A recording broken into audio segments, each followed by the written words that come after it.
I'm not perfect. I do make mistakes. I'm only human. With that being said, sometimes my wife gets mad at me.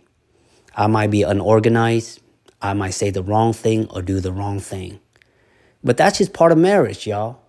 But the thing about marriage is that you don't argue all the time. But when you do argue, it's almost like world record. It only gets worse. So long story short, I don't know what my wife and I was arguing about. But what I do know is that she broke my karaoke microphone. She knows how much I love karaoke. She got so mad, she threw the karaoke mic on the ground and broke it. And y'all probably thinking like, oh, I'm making this up. Let me show y'all right now. You see? See how dented the mic look? Look at the on button. It's not even on. It's broken. On top of that, she took the damn battery. She didn't even leave me the battery.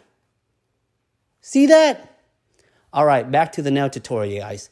So with that being said, y'all, I've learned that how she's going to hurt me when we get into argument is she take my karaoke away. So now that means she took my voice away, y'all.